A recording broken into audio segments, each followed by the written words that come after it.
I used to have a good drink and stuff like that. And you go, did you ever drink before you went out on your own? And I was like, oh, actually, I used to have a couple of cans. And he goes, why did you have a cup? Why did you feel like you could go out without drinking? And then when I thought about it, I thought, well, I was a bit nervous. He was like, well, what were you nervous about? And I was like, at that moment when I knew it, like the penny dropped a little bit, that he was wanting to talk about something that I'd never spoken about.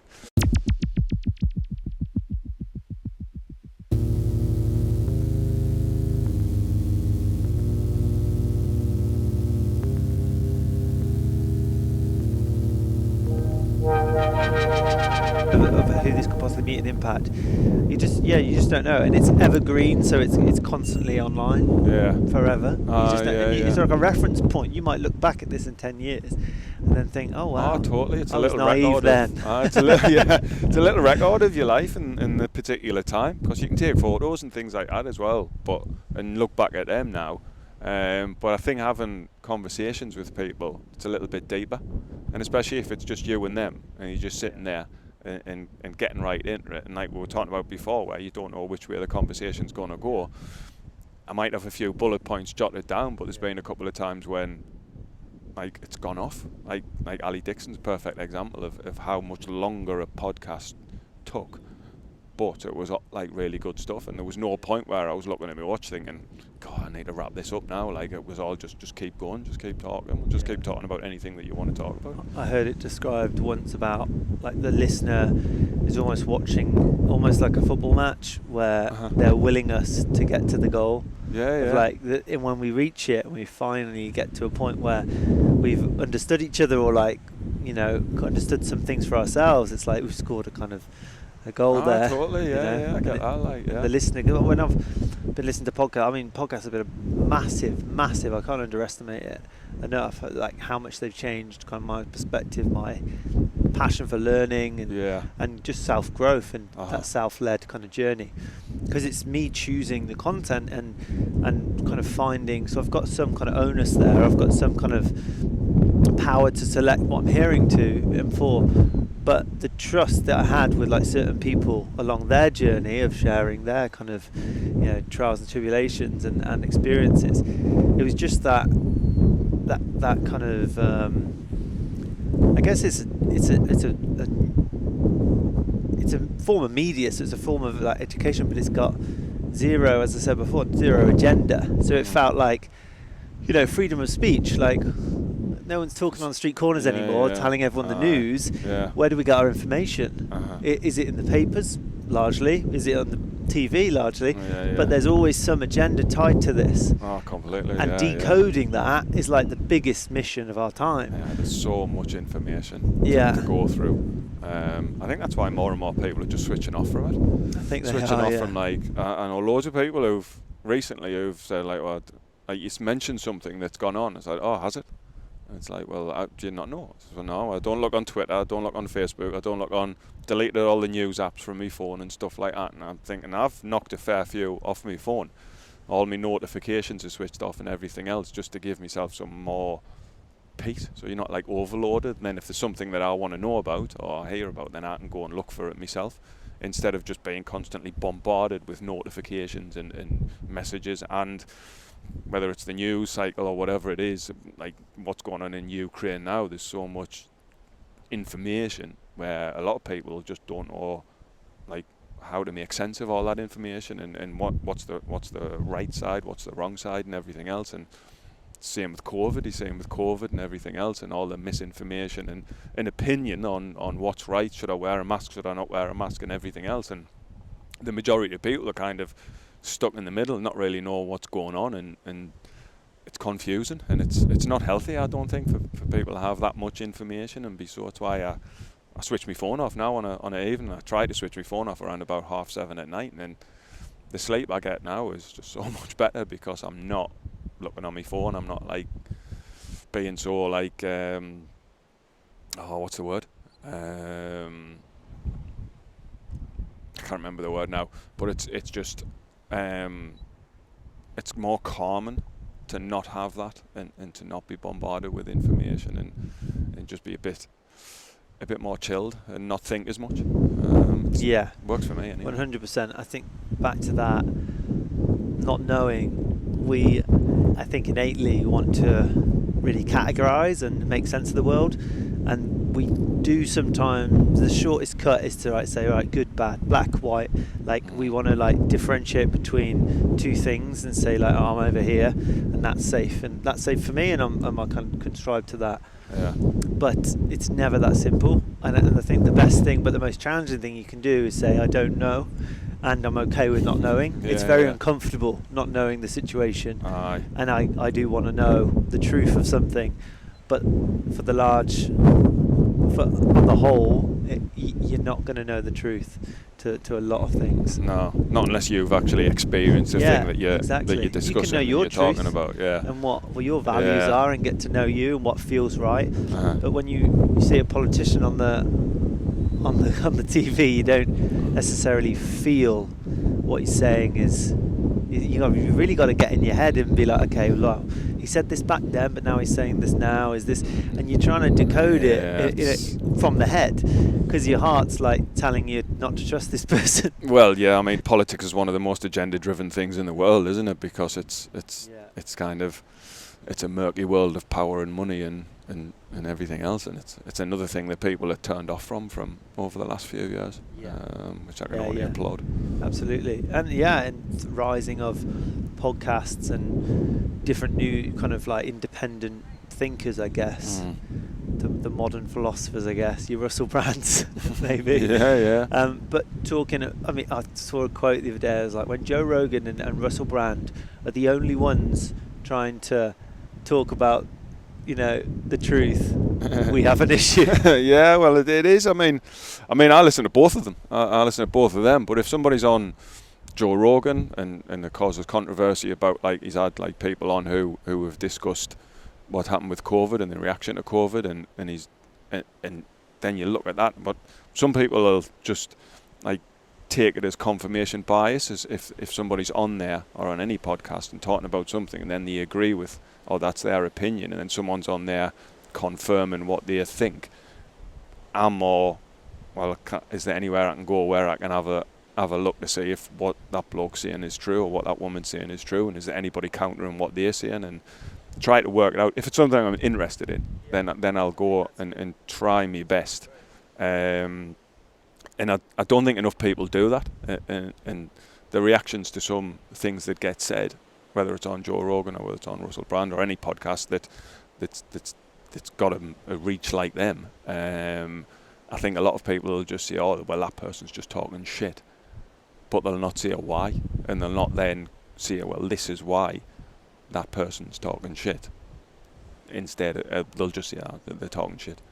Look, follow the science, or people shout things like, do your own research, do some reading. It's like, well, you do it for us. If you're offering your opinion, like, at least back up your opinion and shows the source and things like that. And so I've got a little bit more like that in the last couple of years, and it's done us good. Because in the past, maybe I was the same as the people who are just happy with confirmation bias. I think that, and there's one person out of millions who is saying the thing that I think as well, and I agree with. Happy days, that's me, satisfied. But I'm not like that anymore. I don't do that. But on a much smaller range of subjects, so it's not like everything in the world. I want to know everything, and I want to know every single piece. Whether it's politics, particular politics that I follow, if somebody's saying something, because I'm quite on the left of politics, but I don't just blindly follow the left of politics. If somebody's saying something on the left, whether it's Jeremy Corbyn or whether it's some of the podcasts I listen to, a lot of them will sort of, they'll link their sources and everything else, and they'll give people an opportunity to go and like do their own research, or they'll show why, or they'll fully explain why they're saying what they're saying, and things like that. But even then, I don't just accept what they're saying. I'll go and have a little read about for as long as I can be bothered to. Sometimes I'll just say, I'm just going to take a deep breath, I'm just going to let that go. I'm just going to go and swimming or cycling or do some yoga or something like that, or breath work, and just not really worry about that, because a lot of the time at the end of the day, like there's things that we can influence and there's things that we can't influence, and I'm quite happy with now that I'm in my mid-40s now, and maybe in me early 30s, mid-30s to late 30s, I was trying my best to like influence things and drive things forward and be louder, but now I'm kind of, if there's something that I'm really passionate about, I'll have a go at it, but I'm not trying to like hit as many bases as I possibly can.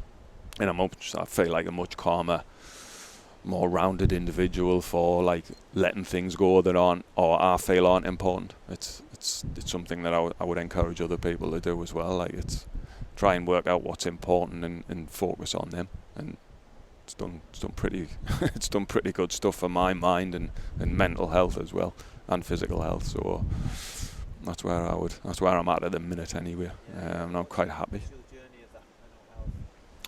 I'd always, I mean, in me 20s, I got into drugs, particularly cocaine and ecstasy, and that kind of came from. But it went a little bit further back actually. I had a lot of self-image issues when I was in my teens. I had quite bad acne, and I hadn't even thought of it until I was in therapy after stopping drugs. The therapist actually got into going right back. Because when I kind of took drugs off and on from 20 to 23, 24, speed mostly, like dabs of speed on boozy nights out. But I kind of got into clubbing, and then I had access to like cocaine dealers and ecstasy dealers and things like that. So I kind of started taking them, and at first I just enjoyed it. It was like a tool of going out clubbing and dancing all night. And becomes very norm very quick, doesn't it? Really quickly, and then it kind of became like I can't go out on these big nights out without maybe taking like an ecstasy tablet before I even went out, because the anxiety from the ecstasy and the cocaine got that bad, particularly between 25 and 27. In those years was like the kind of lowest point of my life, when I couldn't even go to a family function without taking half an ecstasy, because my anxiety was so acute that like I would say at like normal levels here, I was operating down here and struggling to get to a normal level. I thought I had to take ecstasy, and that would just settle us down to like that point. And even like family christenings and birthdays and things like that, I just couldn't, or thought I couldn't go to them without taking something. And sometimes it was alcohol, but most of the time it was ecstasy. Not so much cocaine at the normal sort of day-to-day things, because cocaine had a completely opposite effect on us. Kind of increased my anxiety if I didn't take it. Massively, yeah. I mean, I was already kind of, like I was saying, I was already had these self-conscious issues from having acne and thinking that I looked terrible and everything else, and that was really deep rooted. Even though I never told anybody, and I would say nobody ever asked us if I was all right. So I must have hid it quite well. It's quite like a outgoing person, but underneath in the background there was always this nagging doubt that like I looked like terrible. Like, and it got to the point where I'd just spend like sometimes like an hour and a half just looking in the mirror and trying to find an angle where like I felt it looked all right. Like I'd be like that and have another mirror here, and it got so, that's how bad it got. So firstly, kind of drinking kind of settled us down, but then taking drugs settled us down. But then that particular 2-year period, 25 to 27, was when the cocaine, I would say, just got a grip of us, and it was like nearly every night I was taking some cocaine. I wasn't getting like off my head, but I was having a bit of cocaine, because it kind of eventually switched round from I need to take this to go out to I wasn't going out. I was still living at my mum and dad's as well, and I was just upstairs in my room taking cocaine on my own. I wasn't even going out socialising. And that was kind of, I looked forward to that. That's how it got. I thought, I don't really want to go out, I don't want to go clubbing, don't want to take E, but I'm going to buy a couple of grams of coke and sit in my bedroom while my mum and dad are downstairs, and I'll take cocaine instead. And that was what I enjoyed doing. But then day to day became, the anxiety was getting worse and worse and worse, to the point where I had like, I I was delivering around the Metro Centre. That was me round. And I remember being in Calais Pegasus, and that's how long ago it was. Calais Pegasus was still a thing, and on the electronic things that were signed on, I can remember handing over the thing for the girl to sign on. She's quite a pretty girl with blonde hair, and she was signing it, and I just started sweating, like really bad. But it wasn't in my mind. I actually was physically sweating. So I took the thing back off her, went back out, walked across the mall, through the fire exit into the service corridors where like delivery drivers can get to, and then just sat down behind the service corridor, and I just couldn't breathe. It was like a massive panic attack. And then I'd been having anxiety attacks for quite some time, like a couple of years, but it was the panic attack, that major panic attack that just shook us so much. I couldn't get me breath, and I thought that was, I don't know what I thought it was happening. But then I got into my van and rang the doctors and basically begged them for an appointment that day. And luckily they said, well, just come in at 5:30 and you can see I got Dr. Cloak. And I went in and he kind of looked at us and he was like, what's the matter? Because I was sitting in the waiting room just sweating. It was about 10 to 6 by the time I got in. And I said, oh no, I'm all right. And he was like, you don't look all right. And he goes, what's the matter? And I was just looking at him, and I didn't want to say it. I didn't want to admit anything. I was so like gone. I didn't really want to talk to him. And then he says, are you drinking? And I was like, well, not really, which was the truth. He says, are you taking drugs? And I just burst into tears. And he looked at us and he was like, what are you taking? I told him. He says, Christopher, I think you should stop taking drugs. He said that? Yeah. And I can still remember him saying it. Yeah, and well. I was like, well, I'll try. That was all I could kind of promise him. And then a couple of weeks later, I got an appointment for a psychiatrist, which was the letter was actually headed Cherry Knowles Hospital. And if you were from Sunderland, you'll know that Cherry Knowles is like the loony bin, so to speak, like the psychiatric hospital where people would joke about going to, like when we were younger and stuff. And Cherry Knowles, not quite understanding exactly that it was a hospital that treat people. It was kind of somewhere that people just got kicked when they were mental. So getting that was quite a wake-up call. But then I had 2 years of therapy. I had 6 months of drug therapy, all through the NHS. So did this come out with your family and stuff, or did you no, my parents, I've never had a conversation with my parents. I know this sounds strange to be talking about it on a podcast, but I've talked about it on my own podcast, but I've never sat down and said, by the way, in my 20s, I'm pretty confident that I'd like to. I've wanted to do for a long time, but I for some reason I can't.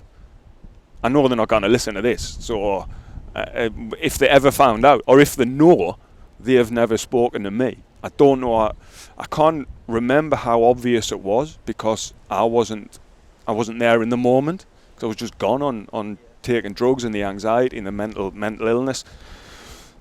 But they have never actually said to me, were you all right in your 20s? Or was anything going on? And in the moment they never said, well, I must have hid it quite well, because they never said, something wrong with you. Because they would have, I think, if they'd spotted it then. But they've never come up to us later and said, was there ever anything going on that you didn't tell us about? And I don't know if it's courage or I feel like I've dealt with it now and I don't need to make them think. Because my mum worries about anything anyway, even now. Like with me and my sister are well into our 40s, and she'll still get worried about anything. So my part of it, is me. If I tell her, is she gonna then spend the next however long she's got left thinking, is he gonna go back on drugs, without actually appreciating the kind of journey that I've gone on to. I don't even drink now, so I'm complete life of sobriety. But to kind of go back to the end of me therapy, I got discharged, and that was like me early 30s, and I kind of, even then I used exercise.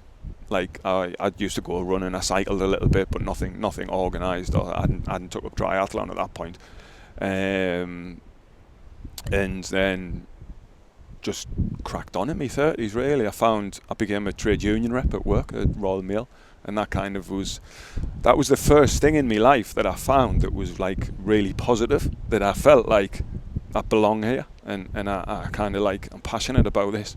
So I got stuck into that, and then 38, walked into Cycle World in Sunderland, and the guy called Paul Robson, who's better known as Rocker, was like asking about why I was buying a bike, and then he started talking about triathlon, and it was he's such an enthusiastic person that I'm like a sucker for anyone who's enthusiastic for things. I like if someone's enthusiastic, I'll be like, oh, I'll have a go at that. And he was so like friendly about it and everything. He says, well, come train with us. And he was like, what's the worst? The worst thing can happen is you come and you didn't like it. So I was like, yeah, all right then. And that was kind of the second thing that I found in my life. So like at 38, I'd found out early 30s, 31, 32, I became a union rep.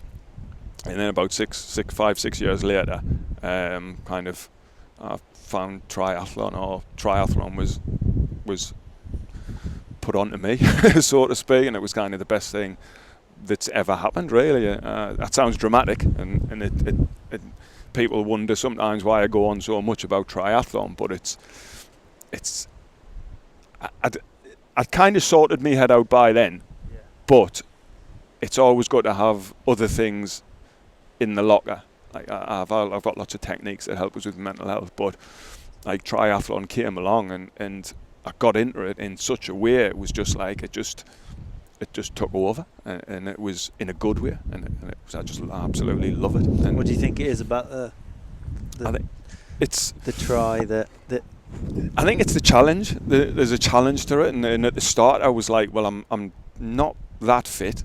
I've always been slim and like fairly fit, but at first I was thinking, well, triathlon, that's hard.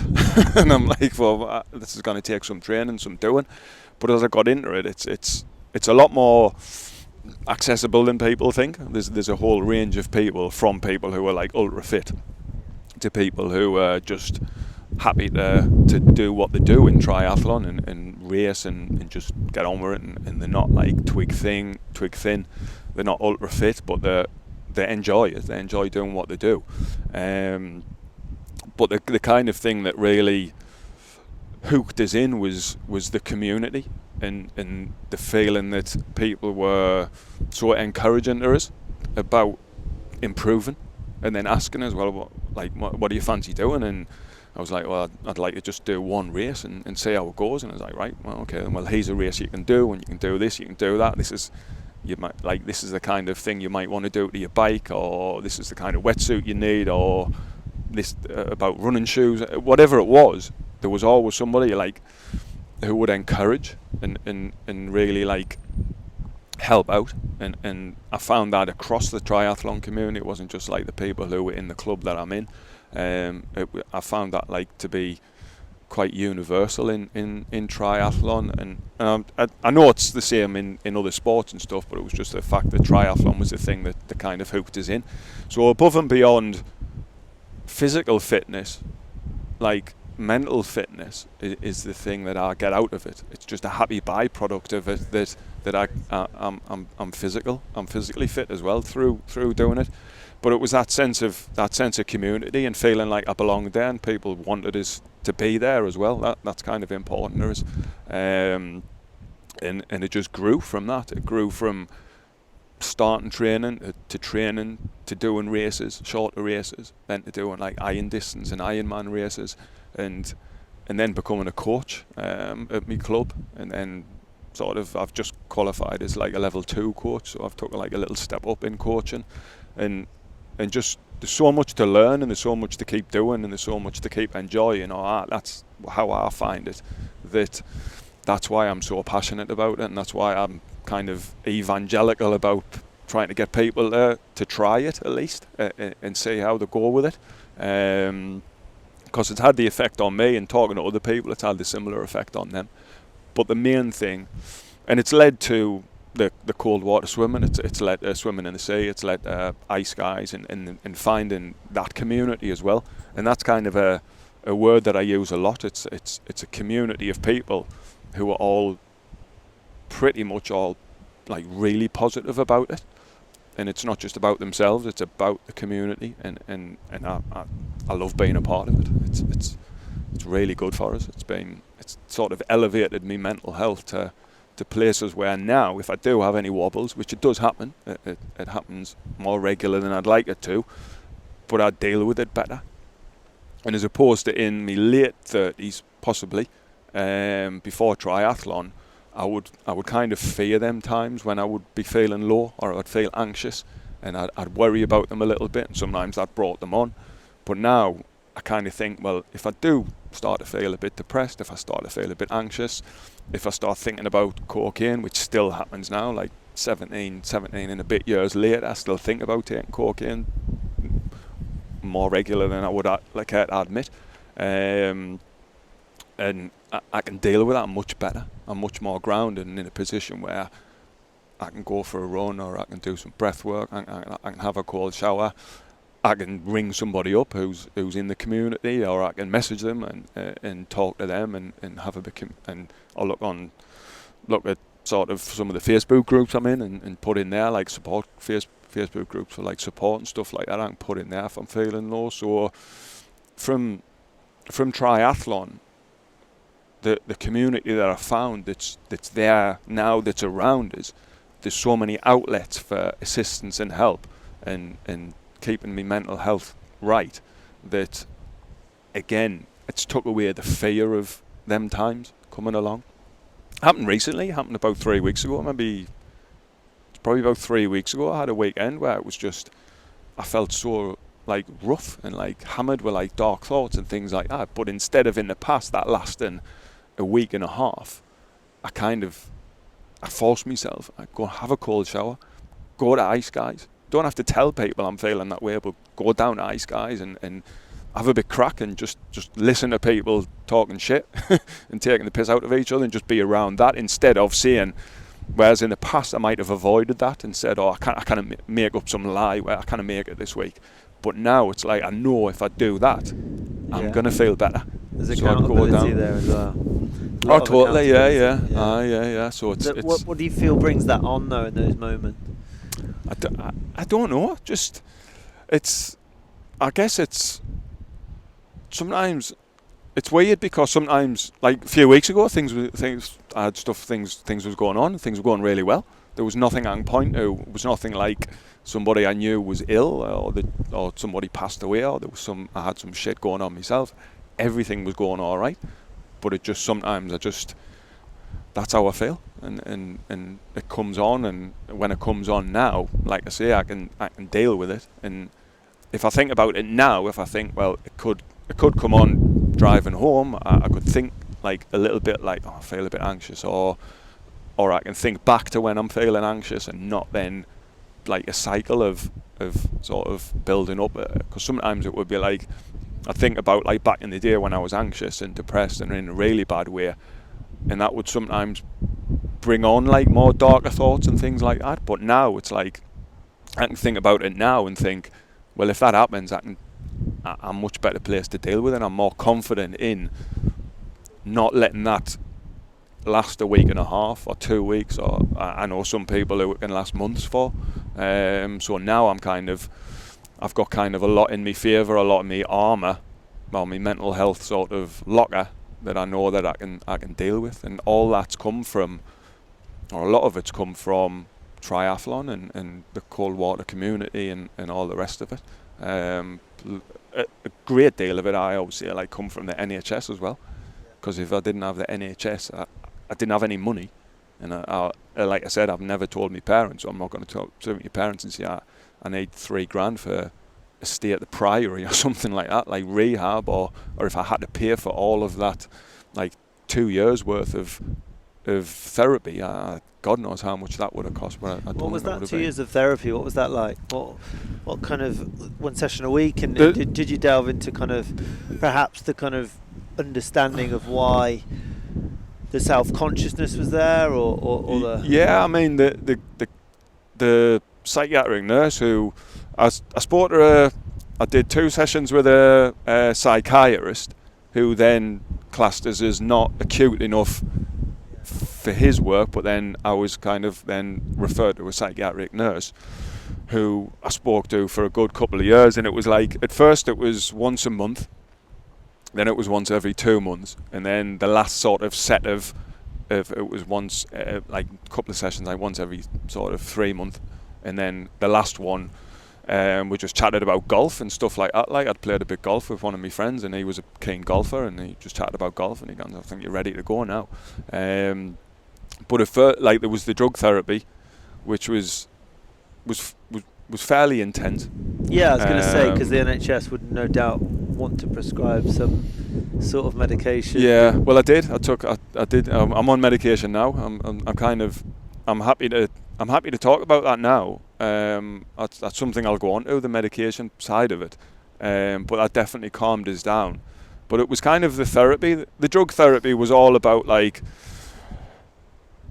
why are you taking drugs, and then the psychiatric nurse was in a similar kind of vein of like digging deep. The drug therapy, I don't know if it was like I don't know if it was proper drug therapy, but it was kind of like they talked about like the dangers of cocaine misuse and all the rest of it, and what it can do to you in the psychoactive kind of side of cocaine and things like that. And it was a lot of it was like the physical things you can do physically, where it's like, do you get it from multiple dealers and things like that? And I was like, well, it was just one person who I was buying it from. And it was like, what are they like as a person? I was like, well, actually, he's sound. He's like, it's not like, he's not ringing me saying, hey, I've got some.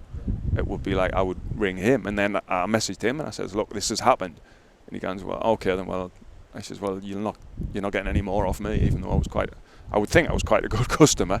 But he says, like, if you ask us, I'll just say no. And that happened, so I couldn't, that outlet was gone, so I'd have to work a little bit harder. That was one of the things that was suggested in the drug therapy. But in the psychiatric, they didn't go that far back, really, which was strange. It was more on the psychiatric nurse who dug really deep.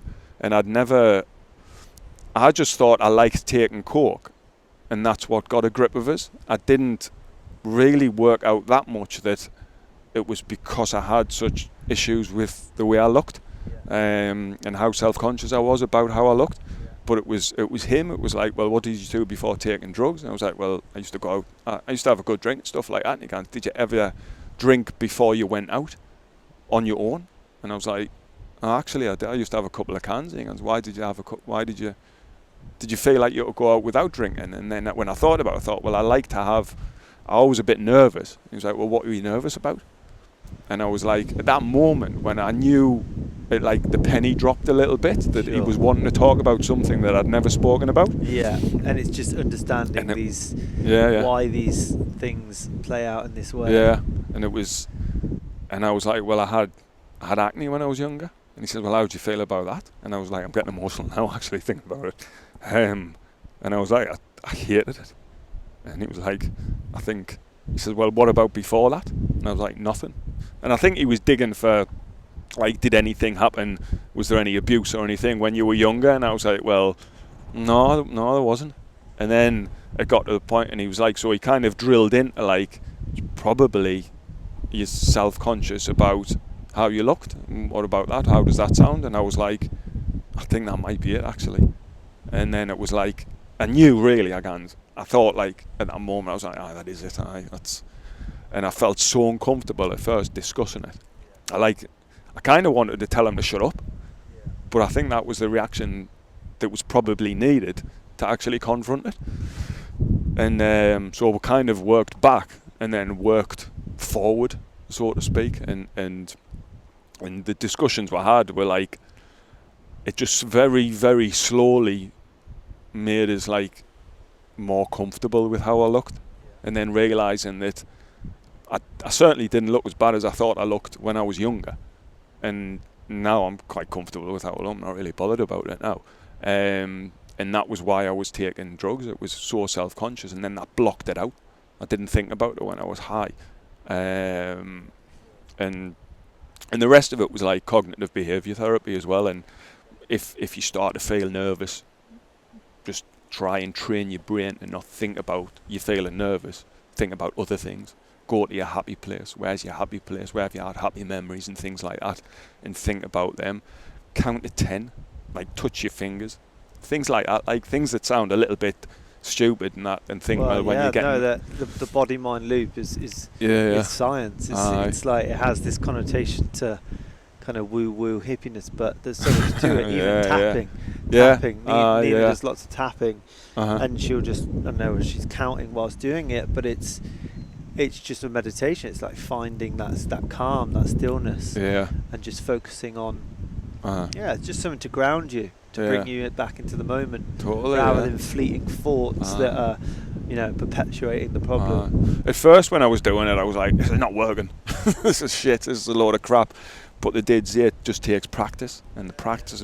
And gladly, I had a lot of anxiety to work with, so it was kind of a daily thing that I got lots of practice, and it worked. I think you're rewiring, there's some part of it, I'm no expert, but you're rewiring the thought patterns, or when you feel a fear coming up, or because there'll be a root of everything, there'll be a root of why you're projecting into this moment of fear, whether it's, I'm not okay, there's shame here of maybe it's physical, maybe it's, emotional stuff, and there's shame attached with that, which is a defense mechanism.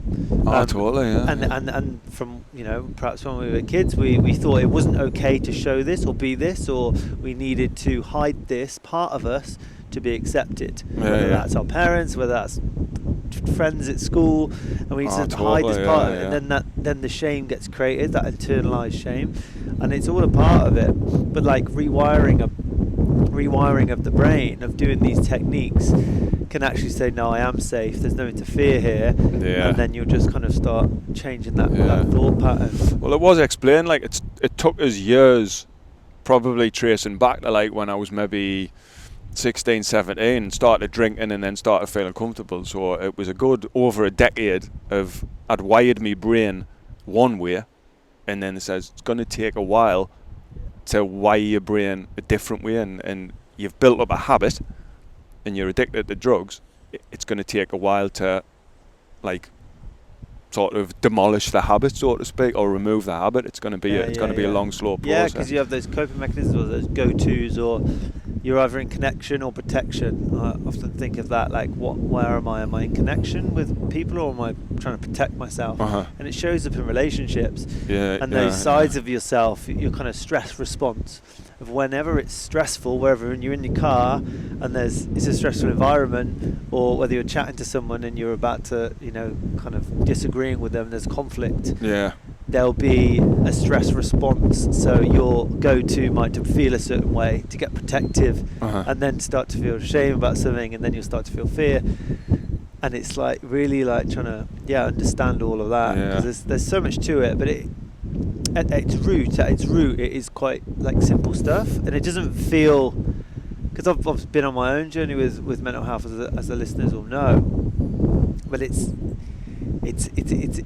some things are that simple, we think they're not what it might be, but I think a lot of it will relate back to our upbringing and stuff. And I think mental health, why people in the modern day, why it's such a huge thing now, why cold water groups and everything you've mentioned is so important, because people are struggling with the mental health. I think there's a lot there to do with purpose, but I also think there's a lot there to do with our upbringing and that ancestral kind of trauma that's been passed on for generations, and our parents, through no fault of their own, well, not to excuse some people's behaviour, but through no fault of their own, have just passed on ways of bringing up children, which isn't helpful. It's not like conducive to like getting children's needs met, and I think that's a big part of like why people do stuff with their mental health. Do you mean like people like just sort of keeping quiet about things and maybe it's that, especially with boys, especially with men, it's like, where's the father figure? Was he ever there? Did we learn how to be a man from women? The school system, there's not that many, it's like 4-to-1 ratio of like men to women. There's like, that's a part of something, like the male figure at home, perhaps, of like why we've adopted certain distrust of men in culture and society. Maybe that's a part of it. But I just think in our upbringing, whether it was like, I'll give something to cry about, or like those little things that my dad definitely said to me, I'll give something to cry about, that's not worth crying about, or and it's like that, in that I will internalize that. And it's these little moments that actually we think, okay, this isn't safe here, so I'm gonna, when you're a kid, I've been reading and listening to this book called No More Mr. Nice Guy. Right. It's phenomenal by Robert Glover. The wind is unbearable. I thought it'd be fun. Yeah, so Robert Glover, No More Mr. Nice Guy, and I guess my only criticism of it is it's quite simple, but I guess it can be that we just internalize shame as kids. You're very ego-centered when you're a kid, so you think you're part of. You'll think you're the center of the universe, and everything revolves around you. And it kind of does. You rely on other people to get your needs met. But what happens then is if your needs aren't being met, you think it's because of you, and you think it's because you have done something to not, get your needs met. If that makes sense. So like, if your dad's not present, then you feel like it's your fault. Yeah. So it's like that ego-centered. I think it bodes well for the future though that it's more of an open thing now. Like people are talking about it, and people are always going to have issues, but it's as much for me about people actually learning how to deal with them issues as it is opening up about them issues. Because opening up is just like the first step. Was for me anyway, and the next step is right. Well, now I've got to deal with them. Now I've spoke about them. I've went to the doctors. I went to NHS. And now I've got to go and then go out and do what these people are advising and actually put them things into place. It took a hell of a long time. I mean, it took 3 years before I started to feel comfortable, so to speak, like in life in general. Like I'd gone through the therapy, and I know at the start I was kind of thinking, this shouldn't take long. Hopefully this won't take long. Maybe I was hoping it wouldn't take long. If you'd said it's going to be 3 years before you feel like you can go out and socialise and feel at least halfway comfortable, I'd have been, I can't be bothered with that. Like, I can't do 3 years. I don't know what I would have done. I certainly wasn't going to, I was hoping not to take drugs again. But that kind of length of time that it took us to get myself sorted, and I don't know that it's not took 17 years, to be honest. Like, it's 17 years last back end of November that I last took cocaine. That's when I stopped.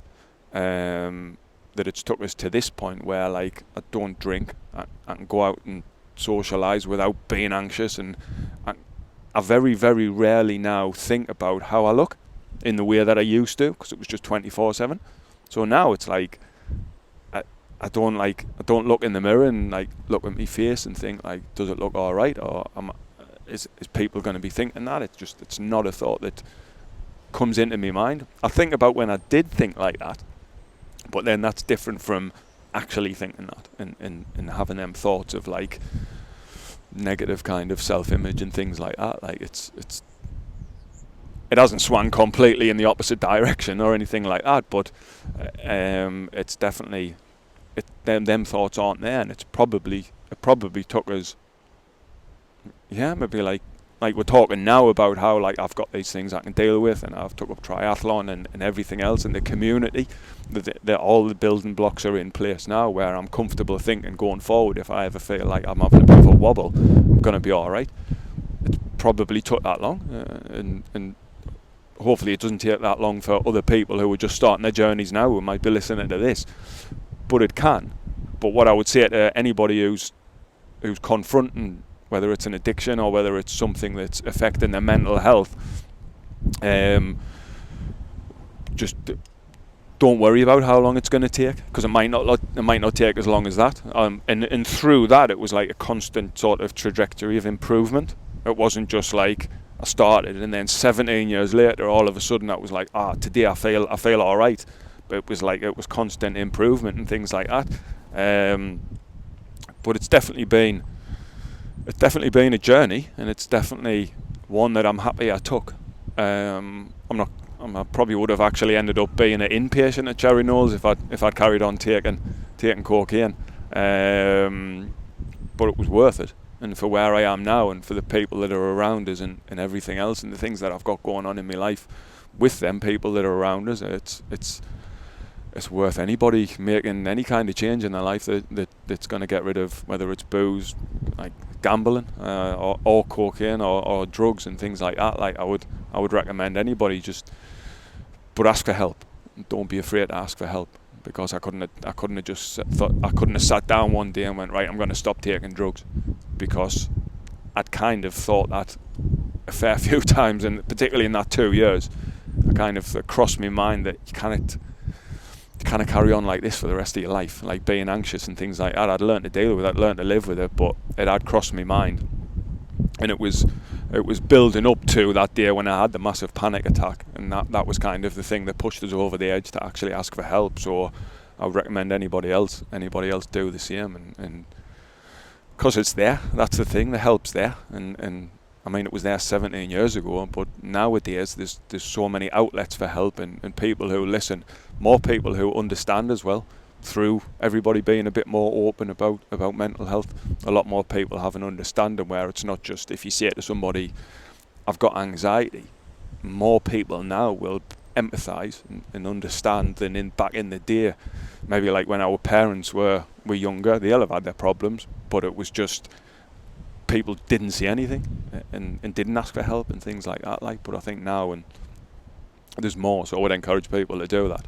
And that's why I'm kind of hopeful a little bit more for the future generations, that they'll not get into such acute mental health places, or they'll not have such huge problems, because sometimes the problem is you've left it that long before asking for help that it's a lot worse than if you'd asked when you started having them problems.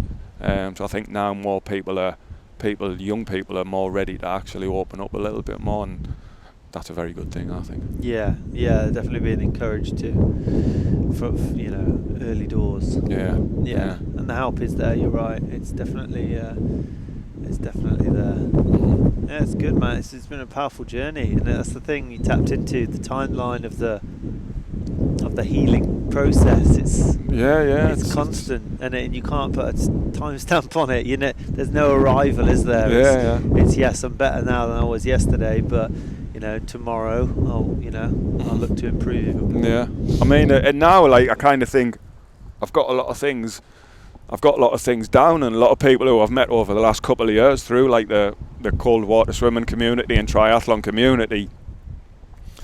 I've got so much stuff in place, but there's nothing to say that tomorrow somebody won't suggest something else that'll help, and that's kind of, I like that. I'm kind of looking forward to that. I'm sure there will be other things, and at the minute I can see my future in triathlon and developing ice guys and everything else, and developing like at least the well-being, maybe not make money from it or living or anything like that, but just developing the community that I'm a part of in any way that I can, and I'm looking forward to doing that. That's another positive that's there in the future.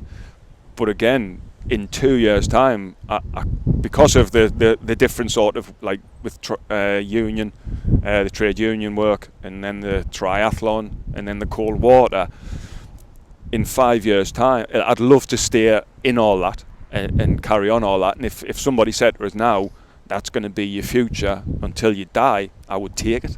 I would say that's good enough for me.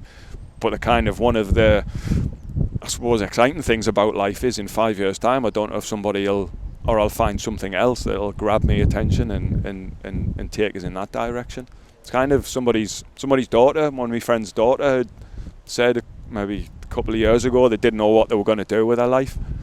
And then I just said, well, listen, it was 31 until I found something that I wanted to do with my life. And then at 38, I found something else that I wanted to do with my life. And then through that, I found other things that I want to do with my life. So don't stress at like 18, 19 that you've got to find something to do with your life, because even if you find something at 18, 19, at 25 you might find something different, at 40 you might find something different, at 80 you might find something different. So it's all kind of, I think it's up there with one of the worst things you can say to children is what you want to be when you grow up. It's so toxic. It's such a stupid question, isn't it, to be asking. Like, it gets asked, I can remember getting asked maybe like when you're picking what GCSE subjects you wanted to do. So what would you be, 13 at that point? Because then 14, 15, 16, maybe 13, 14, and it's like, which GCSE subjects do you want to do? why do I need to choose? Well, the reason you need to choose is you need to know what you're going to do for the rest of your life. You need to know what qualifications you need to become a doctor or whatever it is, or do you want to go into a trade? And it's like, I didn't know then, and I didn't know until I was 31, and nobody ever said when I was at school you could become a trade union rep, you could become a triathlon coach, you could become, like, you could build a community of like open water swimmers. It was all like very generic career focused, and I'm assuming it's not now. I don't know if it is, but then I think much it's changed, to be honest. I still like my friend's daughter, who was thinking, well, I don't know what. Well, she didn't ask me specifically. I think she put something on Instagram, so I just commented on that, saying like what I'd found in life and things like that. Like, and I kind of made us think that you definitely don't need to map it out for yourself. It's great if you find something that you do for the next 50 years of your life, but people shouldn't feel pressure at any age of what they want to do with their life. There's that amazing list of people who, very famous people, very, I guess, high performers and artists, and there's a huge list of people that they didn't reach any sort of recognition until they were 35. There's a huge list of people, and it's like quite shocking, because we always think like celebrities as like have always been that way and have always been recognised for them. But it's mad, and there are so many opportunities. Well, some of them die before they get recognition. Like, yes, you know yes. I mean? It's There's weird, probably like a list of artists those as well. and things like that. Like Eva Cassidy, the singer, was like dead before it was kind of people started to get like a better. I should bring him sort of like famous for want of a better word. Like, but it can take a while to find something and get recognition, and sometimes you don't get recognition. But for me, it's just. And COVID was a kind of a big kind of like change in my mindset, where it's like, how much control have I got over my life? The big stuff, like, can I not be locked down? Well, actually, I've got no control over that. It's the governments and things like I've got control over, and it kind of made us think, well, what can I influence? What can I actually control? And then I was comfortable with what I could control, and comfortable with what I couldn't control as well. That was kind of a big change in mindset for me personally, where it was like, so then what can I control, or what can what can I influence positively will be a better phrase rather than control. And if I can do that by coaching triathlon, if I can do that by building ice guys a little bit more, then like right now I'm happy with that. And none of that makes us money. Like, just to go back to like when you were at school, it's like, I want a career, I want to make money, I want to have loads of money. I'm not really bothered now, as long as I can do what I'm doing now. Then it doesn't bother me that if I don't end up making a shitload of money where I can buy stuff. It's more about like, what can I do that positively influences people around us. And I know that there's people around us who are doing exactly the same thing, and they're positively influencing me. And I like where I'm at. That's kind of so going from the age of 27, when I was just like an anxiety-riven mess, almost hopelessly addicted to drugs. Looking back at that person now, I never say it's like a different person, because I know it was me, and I know it was part of me. And I'm kind of, I wish I'd been able to learn the lessons that I learned in a slightly easier way, but I don't regret going through all that, because it's another thing that you can't control. You can't change the past.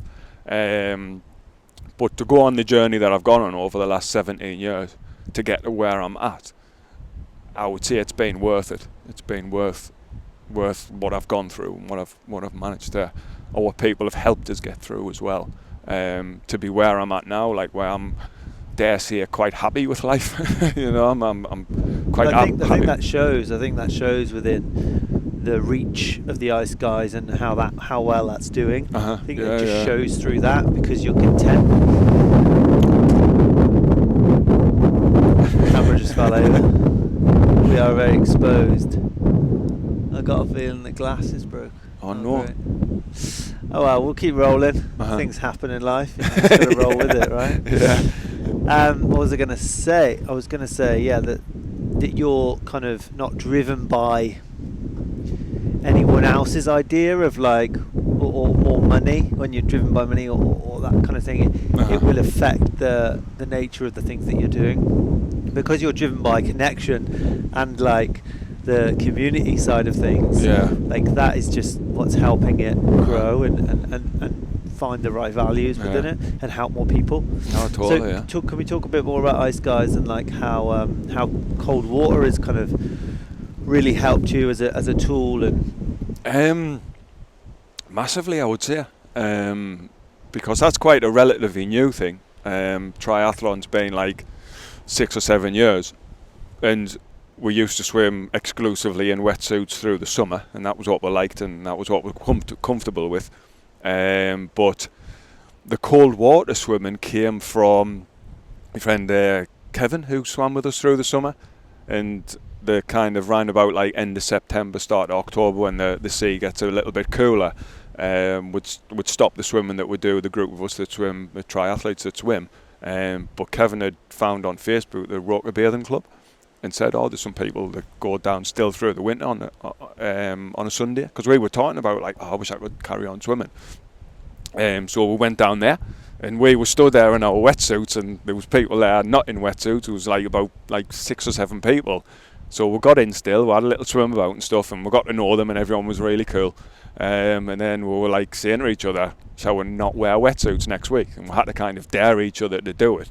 But we managed to get in. It was a completely new experience. It was freezing cold, but straight away that first time after, it was like such a sort of getting over that challenge, and how much I'd built it up of not going in this cold sea without a wetsuit was like, that was my like safety net. But I was buzzing after, so we just kept doing it and kept going down on a Sunday morning. Again, Roker Bathing Club's kind of responsible for bringing a lot of people together. Like that's how I met Hayley, who runs Wild Sea Women, and that's kind of where Ice Guys came out of Wild Sea Women, because it was a few of their partners were asking whether there was a men's swim, and there wasn't at the time, like exclusively men's. So it was kind of Hayley's idea. She always gets the credit for Ice Guys, and she was like, why don't you set up a men's swim? And that's where Ice Guys came from. But the cold water stuff, it's every single time I get in, whether it's the sea, whether it's a shower, it's that I don't want to do it because I know it's freezing cold and I know that it's uncomfortable, but I also want to do it because it's freezing cold and it's uncomfortable, and it's that getting over that challenge. And it doesn't matter whether it's a 5-minute shower or whether it's a couple of minutes in the sea. Every time I get out, I'm absolutely buzzing, and it sets us up for the next few days, the next week.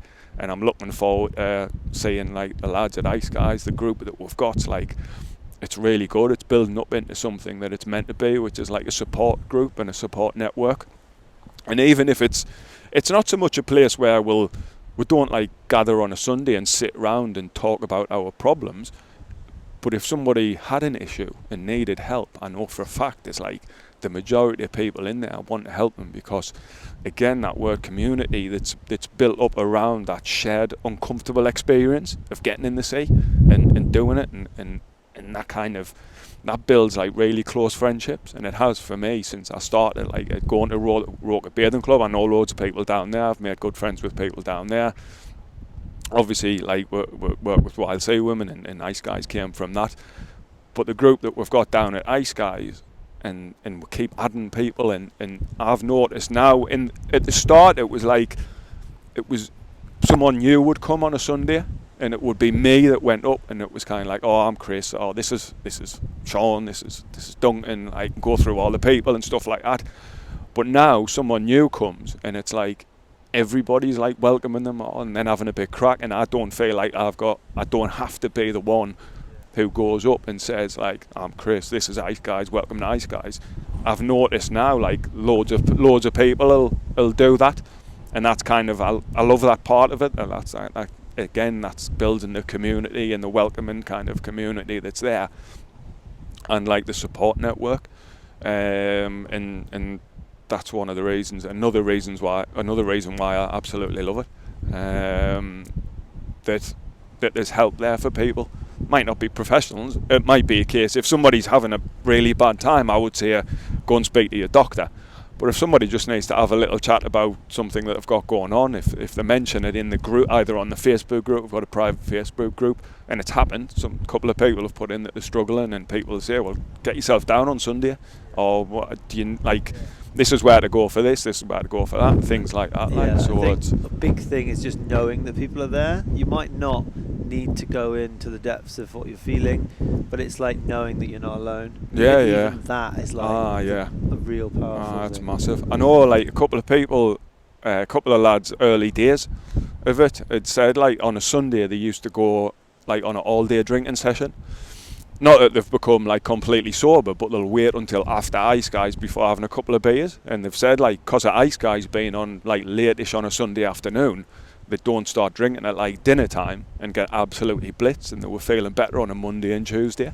And I was like, we're doing something good here. And that was like the first sort of thought where like this thing's having like a difference, making a difference. And that felt really good for me. Like, I know it kind of tapped in a little bit to me ego that we're doing this thing that's good, but at the same time it's a thing that's doing good. So I did make us feel good about that and about myself and stuff like that. Like, so I guess that's a little bit of line of healthy ego, because then it motivated us to keep going and then building it. So like to this summer we're going to add in like walking to it.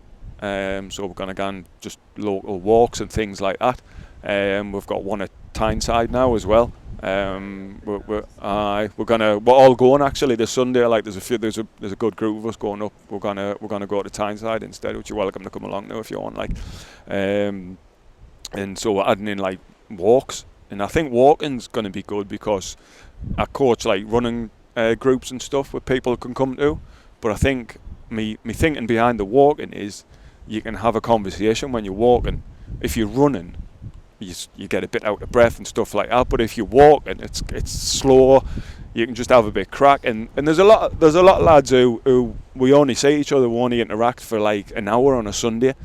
So if we're going for like a 2-hour walk or a 2.5-hour walk, whatever it is, an hour walk, then you can talk to people and you can get to know them. And I think that might help people if they're going through anything to like open up a little bit. But again, even if they don't, even if it's just coming for a walk or coming down to Ice Guys and not opening up, like you're saying, just having that thing there where you know you're going to go and there's a group of people who are like positive about stuff and they're going to get in the sea and everything else, then that really helps people and helps me. So I'm assuming it helps everybody in a similar way. Like I'm proud of everybody who's involved in it. Like I'm really proud of like the lads who come down and the lads who've helped out. We've got leaders now, so I know now I don't have to be there. I know there's people who can sort of direct the group and get people in safely, get people out safely and stuff like that. Which at the start I didn't really know what we were going to build. I just thought we'll just start and see what happens. And it's the way it's building up like into something so positive that it's I like it. It's good, man. It's good to just absorb that recognition that you're worth. You started this. It was your intention and your nurturing that's helped it, and it's good. It's amazing what mouthing off on social media can do for like building groups. Because I often say like it says like, how did you do it? And I just keep mouthing off on social media. Yeah, it's a beautiful tool to be accountable to something. Say if you're doing 20 days of whatever it is, meditation, and you're taking a picture of yourself every single day. What an accountability tool to just constantly keep showing up. Yeah, totally. It's the same with posting pictures. It's why like a lot of people say like, oh, they're down on social media and they hate social media, and I can, well, if you use it for positive stuff, like I used to, like when I was still drinking, it's like 2 years since I drank, and I know for a fact when I was still drinking, when I'd had a drink, I would like argue with people about politics and stuff, and I think what like complete waste of time that was, because nobody ever changed my opinion, and I know I didn't change other people's opinions. The people I know still hold the same opinions and things like that. So that was kind of using social media in a negative way. But I think if people use it in a positive way, whether it's mouthing off about ice guys or triathlon or whatever it is, or sobriety, or at least, if not sobriety, cutting down a bit on drinking or whatever it is, or the people are doing that might be doing it a little bit too much. But if you use social media for something positive, then I guess you get out of things what you put in, so to speak. But I'm just like, most of the stuff I post now in comparison to back in the day when I was drinking is like, it's just about ice guys and triathlon and tricking people into both of them really, and for the good of themselves. Yeah, no, it's good, mate. Trick people into healthy habits. Yeah. I think It worked good. for me, like it's what happened to me, like, so just kind of passing on that kind of that thing, like. Nice, man. Yeah, let's wrap it up. Thanks. Cool. I appreciate your vulnerability and just coming on and being happy to connect. Thank you. Yeah. This has been good. It's great to connect with more people in the area and doing good stuff, man. It's As you might have noticed, I'm like talking, so it's been good. It's been good because Yes. I do a podcast. It's been good actually. Yeah. Shout it out. So be the guest, how like, can yeah. people hear It's about on Spotify and Podbean and Audible. It's the NXY podcast. Yeah. It's kind of centered on triathlon, but there's a few people on, like we've had like ex-footballers, basketball players, but it's not so much. There's been a few people on who are very, very good at triathlon, but there's also like stories of people who have come into the sport and they're just doing it for themselves really, and it's not like the elitist sport people think, but the podcast in general. And then I'm going to like try and hopefully develop into just, I've got a few people lined up who have nothing to do with triathlon, so it's kind of developed into, if I know somebody who I want to have a big crack with and have a chat with, because everybody's got like some kind of interesting story. I'm interested in hearing people's stories, so it's the NXY podcast. If anybody wants to check it out, like that. Lovely. Like, yeah. Great, and I'll put links and everything in descriptions, man. Nice one, yeah. Thank you very much. Good stuff. It's been a Appreciate pleasure. it. All right. Thank you very much, mate.